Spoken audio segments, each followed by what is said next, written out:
Informasi pertama saudara, sebuah kapal nelayan dengan 2 nelayan yang melaut sejak Jumat sore dari pelabuhan Sadeng Girisubo, Gunung Kidul hilang kontak dan belum kembali mendarat. Hingga kini upaya pencarian laut tim SAR gabungan ke berbagai arah hingga jarak puluhan mil belum membuahkan hasil. Kapal perahu jenis Jukung dengan nama lambung Gama Putra 01 hilang kontak dan masih dalam upaya pencarian tim SAR gabungan Pantai Sadeng. Hingga Sabtu petang, kapal bersama 2 nelayan masih belum diketahui keberadaannya. Kapal diketahui berangkat sejak Jumat sore. Biasanya kapal jenis Jukung akan kembali mendarat pada Jumat tengah malam atau Sabtu dini hari. Namun hingga Sabtu pagi, kapal masih belum mendarat ke pelabuhan Sadeng. Sabtu pagi, pemilik kapal langsung melaporkan kejadian hilang kontak kapal ke petugas SAR dan Satpol Air Pantai Sadeng.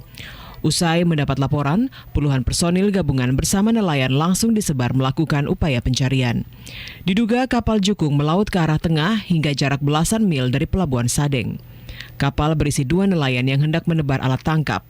Awak kapal masing-masing bernama Samuri, 60 tahun warga Tileng Girisubo selaku Tekong, serta Pardi, 50 tahun warga Pocung Girisubo selaku ABK.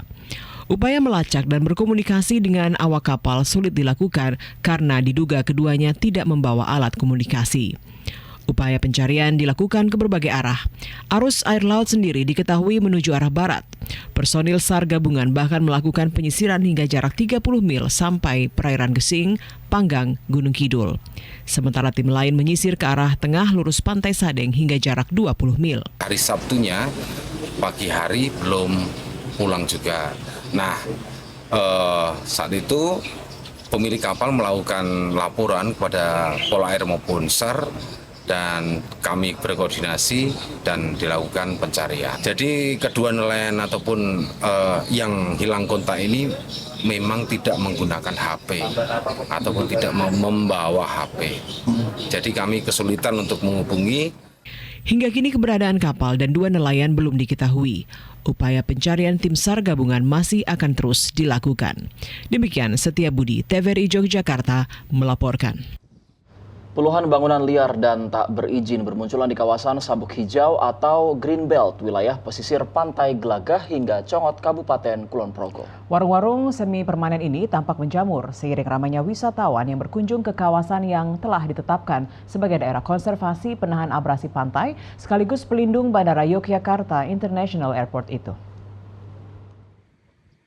Seperti inilah suasana kawasan Sabuk Hijau atau Green Belt Bandara Yogyakarta International Airport yang terdapat di wilayah pesisir Pantai Glagah hingga Congot, Kapanewon Temon, Kabupaten Kulon Progo. Puluhan bangunan warung semi permanen ini nampak tumbuh subur selama kurun waktu 2 bulan terakhir.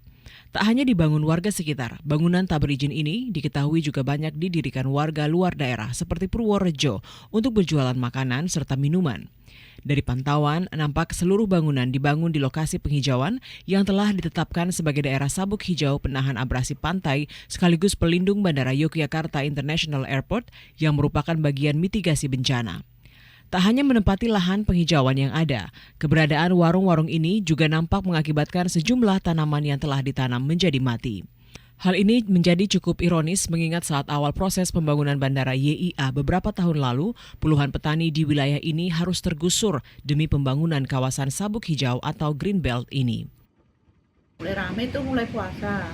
Ini campuran nih Pak, ada yang lokal, ada yang luar. Luar wilayah kayak daerah Tangkisan, daerah Purworejo itu. Ya potensinya itu loh Pak, kayaknya itu ada kesempatan lah untuk cari nafkah di sini lah.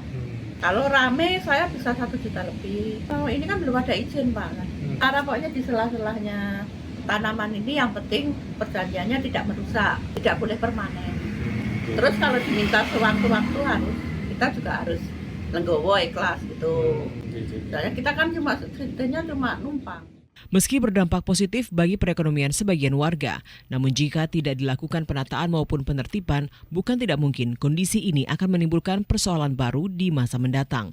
Terlebih mayoritas warung dibangun di lokasi tepi pantai yang pada tahun 2018 lalu sempat mengalami kerusakan abrasi paling parah. Demikian Jatmiko Hadi melaporkan dari Kulon